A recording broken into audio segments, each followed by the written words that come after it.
नमस्कार मेरे प्यारे साथियों, आज फिर से आपका स्वागत है हमारे YouTube चैनल पे। आज हम क्या कर रहे हैं? आज हम RRB, ALP technician, group D, है ना, उन सभी रेलवे की तमाम भर्ती परीक्षाओं के लिए लास्ट क्लास में हमने क्या देखा था? सिलेबस। और आज हम शुरुआत कर रहे हैं केमिस्ट्री से। ठीक है साथियों, आज पहले केमिस्ट्री को पूरा करेंगे। इसी तरह से आज क्लास फर्स्ट है हमारी। पहले केमिस्ट्री को पूरा किया जाएगा, फिर फिजिक्स को, फिर इसी तरह से बायोलॉजी को। आज शुरुआत करते हैं। हमारे टॉपिक का क्या नाम रहेगा? रसायन विज्ञान की कुछ मूल अवधारणाएं क्या हैं, केमिस्ट्री कैसे स्टार्टिंग करते हैं। ठीक है, हम केमिस्ट्री में देखेंगे सबसे इंपॉर्टेंट क्वेश्चनों को। ठीक है, सबसे पहला टॉपिक हमारा क्या है? पदार्थ। एक क्वेश्चन से दो क्वेश्चन इस टॉपिक से हमेशा आता है। आप चाहे जेईई की परीक्षा दे रहे हो या एनटीपीसी दे रहे हो, सीबीटी 1 है या 2 है, जो भी आपका पेपर है, ग्रुप डी वाले भी सभी साथी देखेंगे पदार्थ क्या है केमिस्ट्री। तो हमारा जो पदार्थ होता है, विज्ञान की हर एक वस्तु क्या है? पदार्थ। ठीक है साथियों, तो पदार्थ जो होता है उसका हमने दो प्रकार से वर्गीकरण किया। एक किया हमने भौतिक वर्गीकरण और एक किया हमने रासायनिक वर्गीकरण। कैसे? तो भौतिक वर्गीकरण को बोलते हैं फिजिकल और रासायनिक को बोलते हैं केमिकल। भौतिक वर्गीकरण जो होता है, किसी भी वस्तु को हमने तीन भागों से बांटा। उसको किस किस में बांटा सर? हमने पहले तो बांटा ठोस, फिर द्रव, और तीसरा होती है गैस। सॉलिड, लिक्विड और गैसेस। कैसे जानते हैं? देखो, ठोस जो होता है, हमारे यहाँ आवर्त सारणी हम जब पढ़ेंगे आगे, तो आवर्त सारणी में लमसम 118 तत्व है ना। तो उन तत्वों में कुछ ठोस है, कुछ द्रव है, कुछ गैस है। जैसे लोहा आप सबने देखा होगा साथियों, कैसी अवस्था होती है लोहे की? ठोस अवस्था होती है। ऐसा तो नहीं है जैसे किसी ने गैस अवस्था में देखा हो लोहा उड़ता हुआ हवा में, ऐसा तो नहीं है। तो जो लोहा होता है हमारा, कॉपर है, नमक है, ये कैसे होते हैं? ठोस अवस्था में। ठीक है सर, तो ठोस क्या है? वह चीज, मतलब जिसकी निश्चित आकृति हो। हम ठोस की परिभाषा कैसे देते हैं? निश्चित आकृति और निश्चित आयतन। खुद का स्वरूप निश्चित हो किसी चीज का, और किसी चीज को उसको डालो तो वह ढल भी जाए। समझ रहे साथियों? जैसे लोहा था ठोस, हमने उससे गाटर बना दी, रेल बना दी, कोई पदार्थ बना दिया लोहे का, कोई चद्दर बना दी, तो उसका आयतन उसी प्रकार से तो हमने डाल दिया, तो कैसा हुआ? ठोस। जिसका आकार, आकृति और आयतन निश्चित होता है उसको बोलते हैं हम ठोस। अब भौतिक वर्गीकरण में पदार्थ की दूसरी अवस्था होती है हमारी द्रव, लिक्विड जिसको बोलते हैं। तो इसका क्या सिस्टम होता है? अनिश्चित आकृति। इसकी खुद आकृति कुछ नहीं होती है। जल की कोई आकृति नहीं। जल कैसा दिखता है, खून कैसा दिखता है हमको, ठीक है, इनकी कोई आकृति नहीं है। ब्रोमीन जो है वो भी द्रव अवस्था में रहता है। ब्रोमीन है ना, अभी हम आवर्त सारणी पढ़ेंगे जब देखिए ब्रोमीन क्या चीज। द्रव क्या है? अनिश्चित आकृति। कोल्ड ड्रिंक पीते हैं हम लोग, तो कोल्ड ड्रिंक की कैसी आकृति? अनिश्चित। लेकिन जिस बोतल में हमने भर दी तो वही का आयतन ले लेती, तो इसका आयतन क्या होता है? निश्चित होता है। साथियों, कोल्ड ड्रिंक हमने गिलास में डाल दी तो गिलास का आयतन ले लिया उसने। बोतल में भर के आती है तो बोतल का आयतन ले लेती है। जिस चीज में डालो उसी का आयतन ले ले, वो क्या कहलाते हैं? हमारे द्रव। और तीसरी होती है गैस। अनिश्चित आकृति और अनिश्चित आयतन। जो दो शब्द पकड़ के रखने हैं हमको, आकृति और आयतन। इसी से हमने पूरा भौतिक वर्गीकरण देख लिया। ठोस देखा था, निश्चित आकृति निश्चित आयतन। द्रव देखा था, निश्चित आकृति निश्चित आयतन। और अब हम गैस को देख रहे हैं, तो इसका कुछ भी ना आकृति निश्चित है ना आयतन निश्चित है। कोई बता सकता है? ऑक्सीजन इस कटोरे में है ना, नहीं बता सकता। अब ना तो इसकी आकृति निश्चित है, ऑक्सीजन कैसी है हमको दिखती है, किसी को तो नहीं पता, ना इसका आयतन निश्चित होता है। ठीक है, अनिश्चित आयतन होता है। O2, NH3 जैसे ammonia gas, carbon dioxide gas. अब बहुत से लोग बोलेंगे सर गैस ऑक्सीजन का सिलेंडर भी होता है, वो तो आयतन ले लेता है। पर आपने देखा तो नहीं, आप खोलोगे ऑक्सीजन सिलेंडर को तो उसमें दिखेगी आपको ऑक्सीजन है इसमें, नहीं दिखेगी, ये वायु के रूप में होती है, ठीक है। इनका कोई आकृति कोई आयतन नहीं होता। ये तो हमने देखी साथियों भौतिक वर्गीकरण पदार्थों का, और इसी प्रकार से हम देखेंगे रासायनिक वर्गीकरण। और रासायनिक में से कैसे बांटा आपने, दो भागों में बांटा उसको। कैसे, एक तो होता है शुद्ध पदार्थ, पहला हमने बांटा, दूसरा होता है मिश्रण, मिक्सचर। शुद्ध पदार्थ क्या होते हैं, शुद्ध पदार्थ होते हैं जिनका निश्चित संगठन होता है। कोई पदार्थ जिनके निश्चित संगठन हो, मतलब निश्चित रूप से इकट्ठे होते हैं, वो क्या कहलाते हैं, हमारे शुद्ध पदार्थ। मिश्रण क्या होते हैं, इनका संगठन निश्चित नहीं होता, मतलब इनको किसी भी दो या दो से अधिक यौगिकों को मिलाकर भी बनाया जा सकता है मिश्रण। मिश्रण नाम ही ऐसा है, मिक्सचर मतलब किसी में कुछ मिला के बनाना, ठीक है। तो पहला हम देखेंगे शुद्ध पदार्थ। शुद्ध पदार्थ क्या होते हैं, पहले है तत्व, एलिमेंट, और दूसरे यौगिक, जिनको क्या बोलते हैं हम लोग, कंपाउंड। ये तो हो जाएंगे साथियों एलिमेंट, और ये हो गए हमारे कंपाउंड। तत्व क्या होते हैं, वे पदार्थ, हमारी प्रकृति में वे पदार्थ जिनको अपघटित नहीं किया जा सकता, मतलब जिनको तोड़ा नहीं जा सकता।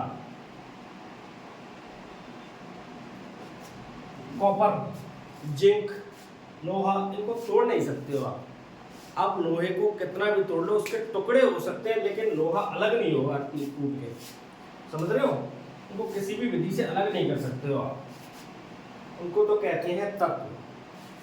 दूसरा होता है सर यौगिक। यौगिक क्या है, वे पदार्थ जिनको रासायनिक अभिक्रियाओं के द्वारा, आई बात समझ में, रासायनिक विधियों के द्वारा या अभिक्रियाओं के द्वारा अपघटित कर दे, मतलब इनको तोड़ के अलग अलग कर दे। जैसे धोने वाला साबुन जो होता है, धोने का साबुन Na2CO3, इसको हम रासायनिक अभिक्रियाओं के द्वारा अलग अलग कर सकते हैं। सोडियम हाइड्रोक्साइड को अलग और CO2 को अलग कर सकते हैं। आई बात समझ में। यौगिक वे होते हैं, दो या दो से अधिक तत्वों से मिलकर यौगिक का निर्माण होता है। दो तत्व मिल जाएंगे तो क्या बना देंगे, यौगिक, और इनको हम अपघटित कर सकते हैं। जो क्वेश्चन आता है उसमें यौगिक और तत्व के एग्जाम्पल आएंगे, ठीक है साथियों। इतना समझ में आया शुद्ध पदार्थ के लिए। और दूसरा है हमारा मिश्रण। मिश्रण क्या होते हैं, मिश्रण दो प्रकार के होते हैं, नाम है समांगी मिश्रण और दूसरा है विषमांगी मिश्रण। नाम से समझ आ रहा है, समांगी मतलब समान पदार्थों से मिलके बना हुआ मिश्रण। जैसे पीतल, पीतल में क्या होता है, कॉपर और जिंक। पीतल को आप देख के ये नहीं बता सकते कि ऊपर से इसमें कॉपर है या जिंक है, आप इनको अलग अलग नहीं कर सकते हो। तो दो समान रूप से मिल जाती हैं, उनको क्या बोलते हैं, समांगी मिश्रण। एक अच्छा सा एग्जांपल बताता हूं मैं आपको। गर्मी बहुत पड़ रही है ना, तो हमने एक ग्लास में ग्लूकोन डी को मिलाया, ठीक है साथियों। ग्लूकोन डी हमने मिलाया पानी में तो पूरी तरह घुल जाता है ग्लूकोन डी। तो कैसा विलयन हुआ उसमें आप देख के तो नहीं बता सकते, उसको पानी और ग्लूकोन डी को बाद में अलग तो नहीं कर सकते हम लोग। जो चीज अलग ना हो तो कैसा मिश्रण है, समान। आई बात समझ, ठीक है। दूध में मिलाया हुआ पानी कैसा मिश्रण होता है, समांगी मिश्रण। वायु में हमारे घुली हुई गैसें, बहुत सारी गैसें घुली हुई हैं हमारी वायु में, नाइट्रोजन भी है, ऑक्सीजन भी है, कार्बन डाइऑक्साइड है, आर्गन है। ये कैसा मिश्रण होता है वायु, समांगी मिश्रण। ये एनटीपीसी में आया था लास्ट बार कि वायु में घुली गैसें किसका उदाहरण होता है, समांगी मिश्रण का उदाहरण। ठीक है साथियों। विषमांगी मतलब जो घुले नहीं, तो पदार्थ आपस में पूर्णतः संगठन नहीं बना पाए, उनको क्या बोलते हैं, विषमांगी मिश्रण। जैसे एक गिलास में पानी भरा हुआ है, इसमें हमने रेत डाल दी, ग्लूकोन डी नहीं मिला रहे इस बार हम लोग, हमने इसमें रेत मिला दिया बहुत सारा। रेत क्या करेगा, घुलेगा तो नहीं, तो क्या कर देगा, वो नीचे तलवे में बैठ जाएगा। आपने देखा है पानी में रेत घुलता हुआ, घुलेगा नहीं, हमेशा क्या होता है, तलहटी में बैठ जाता है। तो कैसा मिश्रण हो गया हमारा, विषमांगी मिश्रण हो। मतलब जिसमें चीजें घुले ना, ठीक है। जैसे पानी में तेल मिलाते हैं हम लोग, तो पानी और तेल मिल जाता है नहीं, तेल की बूंदें ऊपर दिखाई देती है पानी के, तो ऐसा मिश्रण होंगे साथियों, वो विस्मांगी मिश्रण होंगे।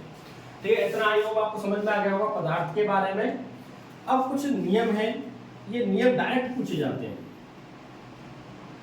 मैं आपके लिए इंपॉर्टेंट चीजें लाया हूँ, जो इंपॉर्टेंट है, जो एग्जाम में आती हैं। सीधे सीधे पढ़ने के लिए बहुत कुछ पढ़ लो, लेकिन इंपॉर्टेंट पढ़ना है हमको, सीधा पेपर क्रैक करने के लिए। तो हमारा है सबसे पहला नियम द्रव्यमान संरक्षण का नियम, हमेशा पूछे जाने वाला नियम। द्रव्यमान पूछेगा, नहीं पूछेगा तो डाल्टन पूछेगा। ये भी नहीं पूछेगा तो यहाँ तो अटकेगा ही, एक एमवी बराबर कितना होता है, 1.66 10⁻⁴ ग्राम, ये मैं आपको बताऊंगा अभी। सबसे पहले देखते हैं द्रव्यमान संरक्षण का नियम क्या है। इसको दिया किसने था, पहले तो वैज्ञानिक का नाम याद होना चाहिए, लेवोसियर। लव करने वाला कोई नहीं है आदमी इसमें, इसका नाम है लेवोसियर, सबको प्यार करता है ये आदमी। ठीक है, इस पूरी केमिस्ट्री में द्रव्यमान को प्यार करने वाले आदमी का नाम क्या है, लेवोसियर। इतना देखो आपको। द्रव्यमान संरक्षण क्या कहलाता है, जैसे कोई अभिक्रिया है, मानो हमने ग्लूकोज की अभिक्रिया लिख ली,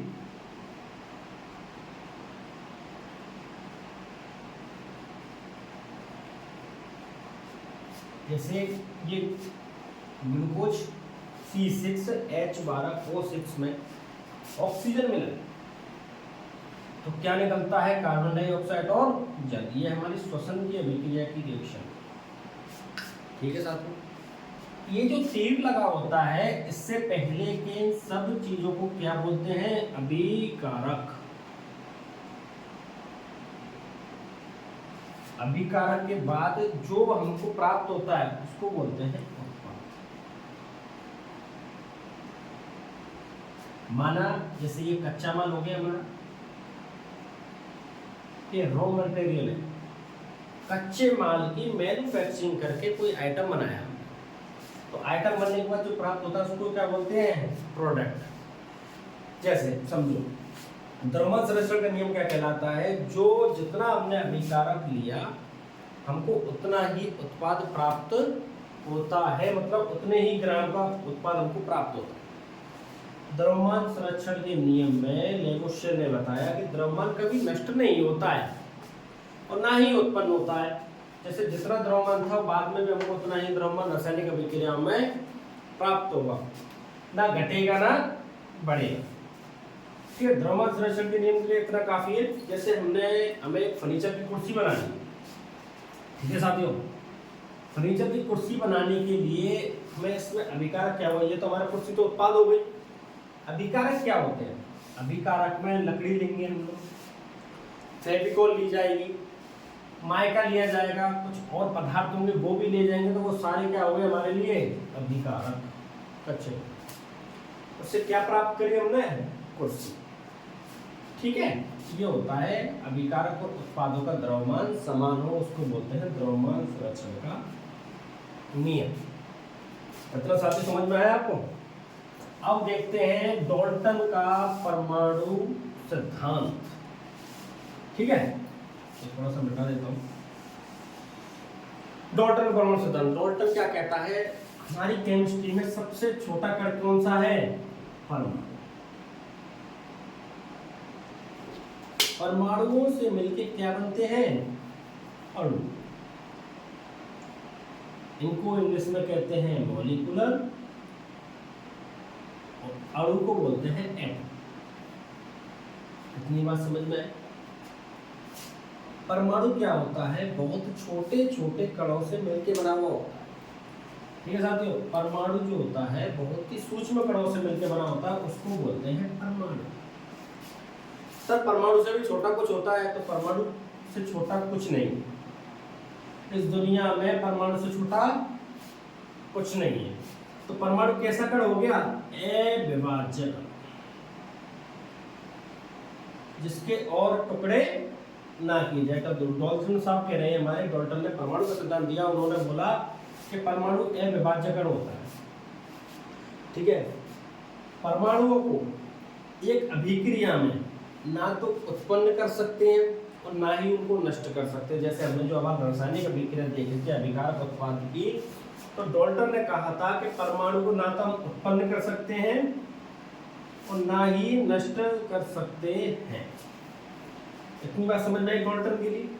डाल्टन के ये दोनों पॉइंट पेपर में आते ही आएंगे आपके लिए। 4 कथनों के रूप में आएगा क्वेश्चन, 1 2 3 4। इसमें पॉइंट वाइज दिया होगा। परमाणु एक भाज्य कण होता है, परमाणु उत्पन्न हो सकता है, परमाणु को नष्ट किया जा सकता है, या इनमें से कोई नहीं। तो इस तरह से आप क्वेश्चन आएंगे, ठीक है। तो डाल्टन के लिए 4 पॉइंट। परमाणु एक भाज्य कण होता है, छोटे छोटे कणों से मिलकर बना हुआ होता है, परमाणु को ना उत्पन्न कर सकते हैं ना ही नष्ट कर सकते हैं। तो इतनी बात समझ में आई दोनों के लिए।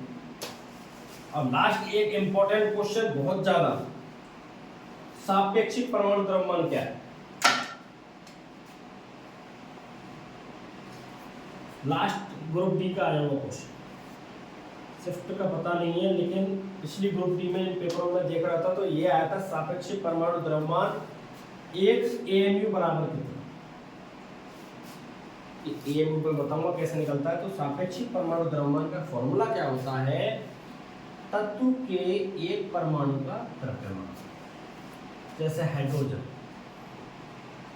हाइड्रोजन के परमाणु का द्रव्यमान कितना होता है, 1।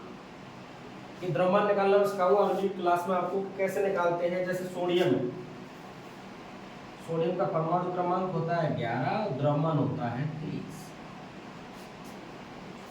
तो सापेक्षिक परमाणु द्रव्यमान निकालने के लिए तत्व के एक परमाणु द्रव्यमान मतलब नाइट्रोजन के लिए, सोडियम के लिए निकालना हो तो कितना हो जाएगा, 23 बट्टा कार्बन 12 के 12वें भाग का। ये फॉर्मूला होता है कार्बन 12 ये 12वें भाग का, 1/12वें भाग के परमाणु का द्रव्यमान यहाँ लिखेंगे तो हमें एक यूनिट प्राप्त होगी, 1 AMU, जो होती है एटॉमिक मॉलिक्यूलर यूनिट। डायरेक्ट याद रखनी है 1.066 गुणा 10⁻⁻24 ग्राम। Very important. 1 AMU बराबर 1.066 गुणा 10⁻⁻24 ग्राम और एक अणुभार बराबर,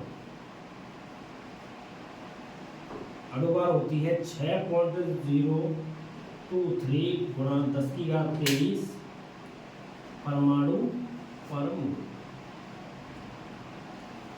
जब परमाणु की संरचना पढ़ेंगे, न्यूमेरिकल करेंगे, तब आपको समझ में आएगा कि मोल किसको कह रहे हैं, परमाणु किसको कह रहे हैं। इसमें ये इंपॉर्टेंट दोनों याद रखने हैं। बॉक्स में बंद कर दिए मैंने।